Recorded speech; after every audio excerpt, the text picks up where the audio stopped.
I was diagnosed with an incurable cancer of the central nervous system called neuroblastoma stage 4.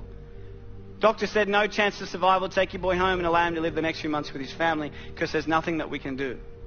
But like everybody in this room, we all have choices, and the choices that we make each and every day can reshape and remold and redefine our future. My mum asked one question. I don't want to know what the chances are of my son dying is. I just want to know what the chances are of my son surviving is.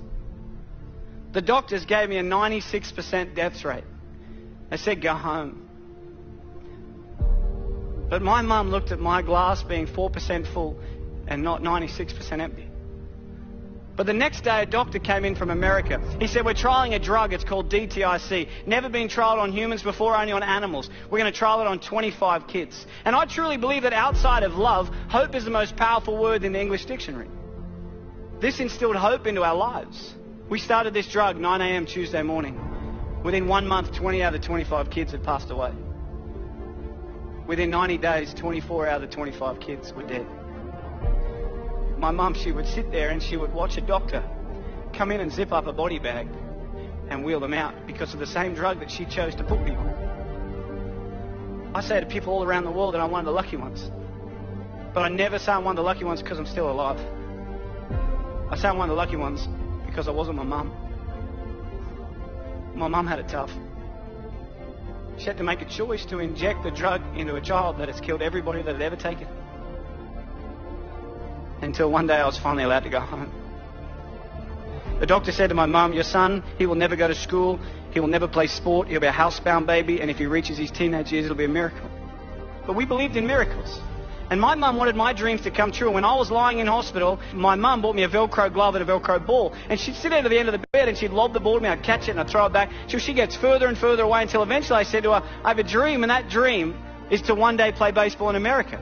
And people laughed at me. Nobody in your life will tell you what you can do. They'll only ever tell you what you can't do. My dream was to play baseball in America, and I wanted to do everything in my power to make sure that happened. And there was a lot of hiccups along the way. I had my first heart attack when I was 12. I had glandular fever. I had bacterial meningitis. But people kept telling me I wouldn't do it. So it made me work really hard to make sure I could do it. I was lucky enough at the age of 17 to sign a contract and live in America and play baseball. But as you know, life is like a roller coaster. You can get to a pinnacle point in your life and it can get taken away from you in a heartbeat. At the age of 18, I was playing baseball in Phoenix, Arizona. I slid into a base at second and I woke up 3 days later. And at the age of 18, I suffered my career-ending heart attack and I was sent home. I was a depressed boy. I thought life wasn't fair. And I would pray every night. But I wouldn't wake up in the morning. I just wanted God to take me. But I kept waking up every morning.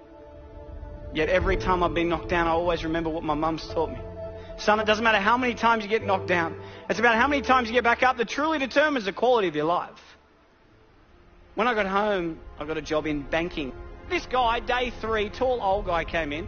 He said to me, Michael, I'm Tom, I'm the CEO, let's have a chat. I had no idea what CEO stood for, but I just went in there and listened. He said, Michael, where do you see yourself in 5 years' time? I had no idea where I was going to be in 5 years' time, but my mum, she always taught me, son, shoot for the moon, and if you miss, you'll end up in the stars. So I said to him, Tom, in 5 years' time, I'm going to take your job. He hated me. Don't ever say that to your boss, okay? They do not like you when you say that.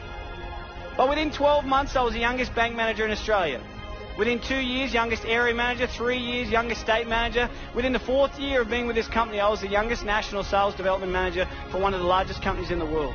At the age of 23, I had 600 staff, had 120 banks around Australia and New Zealand. I made lots of money. I lived in $1 million house, had a $100,000 sports car, wore the Armani suits and the Rolex, and I reported directly to my mate Tom. But can you imagine if we look at success not about the materialistic possessions that we can take from this world, but rather what we can give back to this world that makes it a better place than what we found it? I was fortunate enough to be in a position to be able to do something for the most inspirational, the most influential, and the most loving person I've ever met, and that was my mum. On June 16 last year, I was lucky enough to put a pink ribbon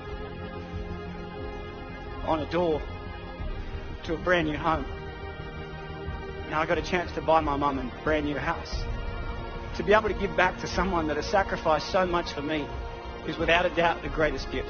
It puts a smile on my face knowing that I've been able to help her. And when I was 7, I heard through the curtains the doctor say to my mum, he will never go to sport, he will never play baseball, he will never ever go to school, and if he reaches his teenage years it'll be a miracle. And my mum, she walked out, and I said to her as if I didn't hear, what did the doctor say?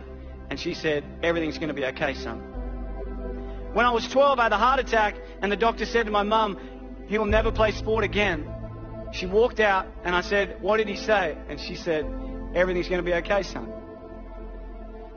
And earlier this year, I finally got a chance to return the favour. Unfortunately, earlier this year, the doctors found 4 tumours in my throat. I've never seen my wife cry so much in all my life. The doctor said to me, Michael, we're sorry, but tomorrow's not guaranteed. You need to slow down. But that's one thing we all have in common, because no one's guaranteed. I think that life is not about the amount of days that you live on this earth, but it's about what you fit into those days that allows you to live a remarkable life. And I remember driving home, and she called me, my mum, and she said, Mike, what did the doctor say? And I said to her, Mum, everything's going to be okay.